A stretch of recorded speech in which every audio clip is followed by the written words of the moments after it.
Mundu digital hau badakizue, zeroak eta batak duen mundu hau kontrolatu eta agintzen duen matematika berezi honen ezaugarriak ikusi behar ditu. Izan behar dira, bi eragiketa oso sinpleak ezagutzen ditugunak, hand eta hor. 3 lege eta 12 arau.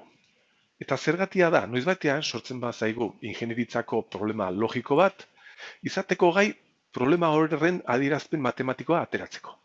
Eta gero ere izan behar geha gai adierazpen hori prozesatzea batez ere simplifikatzeko ideiarekin.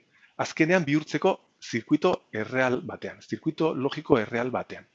Horrela ba, bul algebraren oinarrizko eragiketak izan behar dira. Bul batuketa edo batuketa logikoa badakiguna zer egiten duen.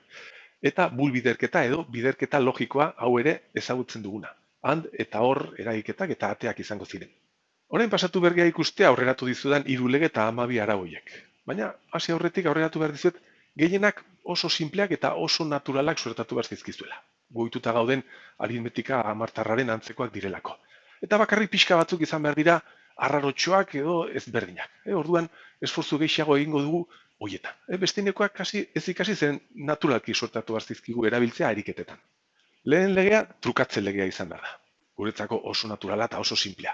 Berdina da A gehi B eta B gehi A.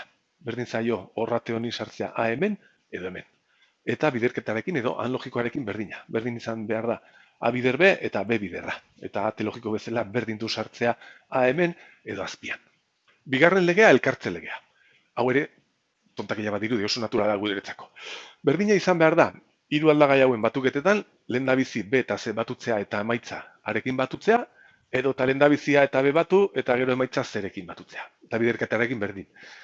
Berdin du egitea, B-an C eta gero emaitza arekin bidertu, edo eta lehendabizi A eta B bidertu eta emaitza hori bider C. Zirkuito bezala berdintasunak hementxe dituzue.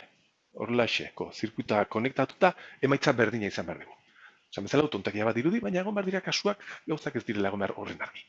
Eta 3. legea, banatze legea.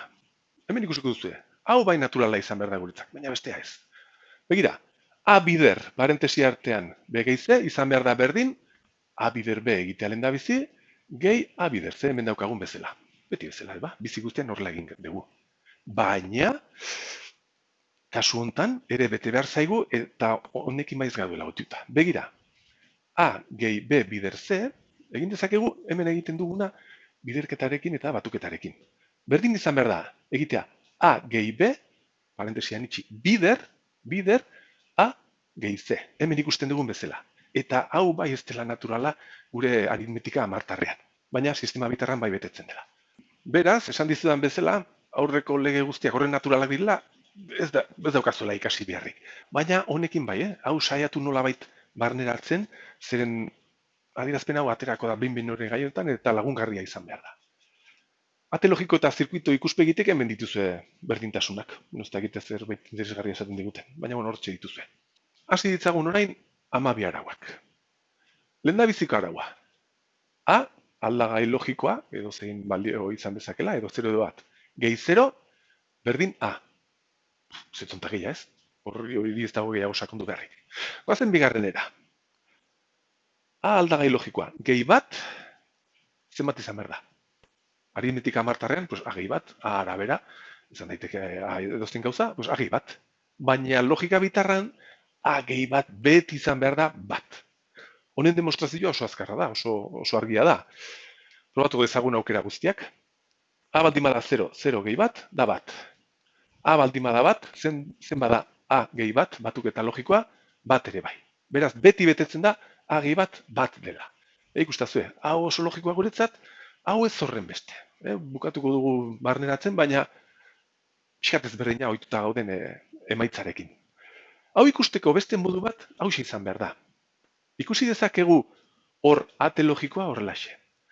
Hemen jartzen baldin badegu 0, orduan ate logiko hau dago funtzionatzen hemen dagoen informazioa pasatzen uzten. Hau baldin bada 0, hemen dagoena pasatzen uzten du. Baldin bada 0, hemen daukaguna pasatzen da. Baina jartzen baldin badegu hau batera, orduan gertatzen dena da irteeran izan behar dugula beti bat. Hemen daukagun informazioa galdu egiten dela. Nolabait moztu egiten dugu irteera batera jarrita. 3. araua, superzaila. A aldagaia, bider 0, berdin 0. Dakigun bezala. Ez dago ikasi beharrik, erabilita, listo. 4. araua. A bider bat, berdin da. Haure berdin. Hemen ez dago gauza berririk. Arraro da horrelako gauza simple arau bat izatea, ez ba? Baina hauek ere ikusi behar ditugu handatearen funtzionamendu bat bezala. Handate bati jartzen baldin badiogu sarrera bat batera, egiten duena da hemen dagoen informazioa onutza eraman. Hemen ikusten dugun bezala. Sarrerako informazioa hau baldin bada bat, ailegatzen da irterara. Baina sarrera hau jartzen baldin badugu zerora, hemen dagoen informazioa ez da pasatzen onutza. Moztu egiten dut hemen jartzen dut 0. Bosgarren araua. Hau ere pixkat arrarotsua. A gehia guretzako bia izango zen. Baina logika bitarran, bul algebran, A gehia izan behar da A. Ui, probatu dezakegu.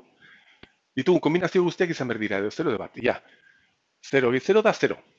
Eta bat gehi bat izan behar da bat ere bai. Beraz, betetzen da. A gehia berdin A. Totak bat dirudi, baina aldi askotan erabili behar duzu hori, simplifikatzeko zirkuitoak. Seigarren araua. A gehi A alderantzita izan behar da bat. Ui, konfirmatu dezagun. A baldin bada 0, bere alderantzizkoa izan behar da bat. Beraz, 0 gehi bat, bat. A baldin bada bat, bere alderantzizkoa izan behar da 0. Beraz, bat gehi 0, berdin bat. Kasu guztietan, A gehi 10 da berdin bat. Hau egia pixkat ezberdinak dira, beraz ez zuazte barneratzen eta hauek ikasten. Zazpigarren araua, orain biderketekin aritu behar gea.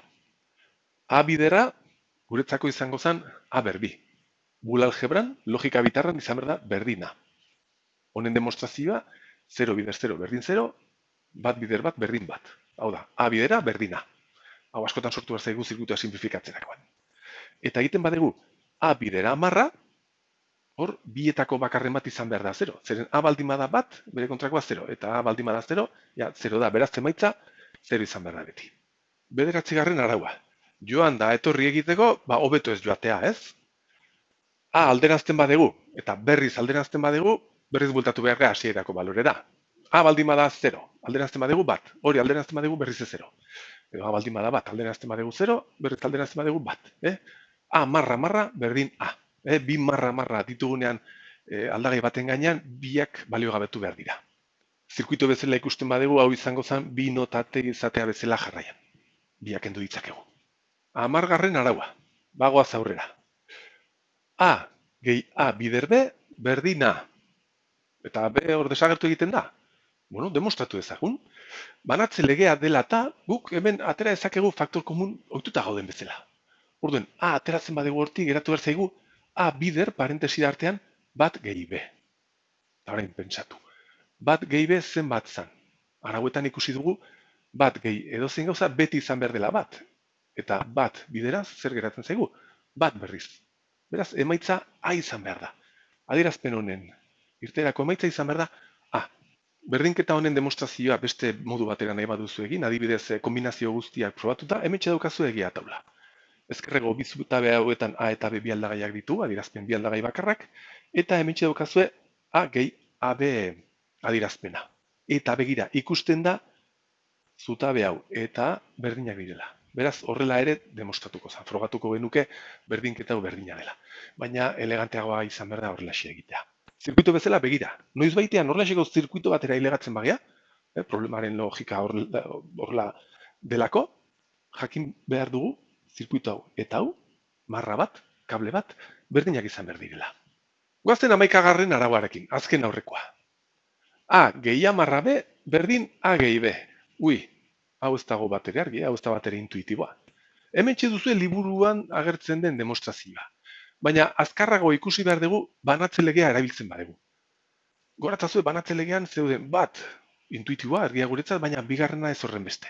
Eta bigarrena egiten genuena zan hause. Hartzen genuen, hau A gehi marra, parentesi artean, bider A gehi B. Orduan, lehen parentesian zer geratu zaigu? A gehi marra. Eta hori zenbat zan, ez dakitze arauan esaten zuen, A gehi marra izan berdela bat. Orduan daukagu, bat, bider, A gehi B parentesi artean. Izan behar dela, A gehi B. Banatze legearekin demostrazio argiago ikusi behar duzea. Arau hau ere ez dakit merezi duen ikastea, edota orain demostratu dugun bezala egiten jakitea garrantzitsuago dela uste dut. Hau nahi baduzu demostratu, aukera guztiek ikusita, egia taula egin beharko duzu. A eta B arabera hemen daukazu sarrera bezala, eta adierazpen bi hauek dituzu hemen, A gehi amarra B eta A gehi B. Ikusten direla berdinak direla. Zirkuito bezala, hementxe izango genuke berdinketa. Bi zirkuito hauek gauza berdina egiten dute. Bigarren hau asko ze sinpleago. Eta ilegatu gea azkeneko araura. 12. araua. Hau ez dugu ikasi behar. Ez diot ikusten ikuspegi praktiko bat eta. Biratazue, A gehi B bider, A gehi C berdin, A gehi B C. Ez dakit horro bekuntza ondiri dagoen gainera, nahikoa izan behar da jakiten hau kalkulatzea. Begira, hasten bagia biderketa hauek egiten, izan behar dugu. A bidera, gehi A bider C, hemen daukagun bezala. Gehi A bider B, hemen daukagun bezala, gehi B bider C. Bale, hause, gutakikun bezala beraieketak egiten. Begira, A bidera zenbat zan? A, simplifikatu dezakegu urrats honetan. Urrengoa, begira, daukagu A gehi AC. Hau arau baten antza dauka. Eta ez duzu gogoratzen, egin dezakegu hemen simplifikazioa. Hemen ateratzen badugu A faktor komun daukagu. A bider parentesi artean bat gehi C. Bat gehi C da bat. Beraz, hau geratzen zaigu hau. A. Berriz daukagu. A gehi A bider B. Hemen A ateratzen badugu berdina. A bider parentesi artean bat gehi B. B hori desagertzen zaigu, zeren bat geratzen da hori. Azkenean geratzen zaigu A gehi B hemen daukagun bezala. Beraz, arau hau ez ikasi. Jakin egiten, praktikatzazua eriketa bezala, eta nahikoa izan behar da. Hau ere, kombinazio guztiak jartzen baldin baditugu egia taula batean, A, B eta C aldagaiak izango genituen, beraz egia taula handiago izango zen, sarrerak hemen ditugu A, B, C eta kombinazio guztiak hemen. Eta kalkulatzen baldin badegu termino hau, izango zala zutabe hau, eta beste hau izango zala beste hau, ikusten da berdinak direla. Zirkuitu ikuspegitik, simpleago da bigarren hau baino, baina hobekuntza handirik ere ez. Beraz, araua bezala ikasi nola egingo zen, baina ez daukazu hau ikasi beharrik, ez dugu erabili behar. Bale, ikasi ditugu Boole algebraren oinarrizko legeak, arauak eta eragiketak. Baina hauek ez ikasi horrelaxe. Ez ikasi 7. araua da, ez dakizein. Ez, praktikatzazue, egingo ditugu ariketak eta denak barneratzen joan behar zarete arazorik gabe. Erne egon bai hori pixkate ezberdinak direnekin eta pixkate arraroagoak. Eta beste gauza bat ere bai. Arau guzti hauetan erabili ditugu aldagaiak, hemen bezala. A gehi B C. Baina askotan sortu zaizkigu berdinketa hauek, arau hauek eta lege hauek, baina ez bakarrik aldagai bakarrekin, baizik eta adierazpen potoloagoekin, konplexuagoekin. A izan daiteke adibidez ABC marra. Eta ateratzen da, ABC marra gehi, ABC marra eta dena marrarekin. Orduan ikusi beharko duzu, adierazpen konplexu hori unitate bat izango balitz bezala, aldagai hau izango balitz bezala. Ariketetan ikusiko dugu.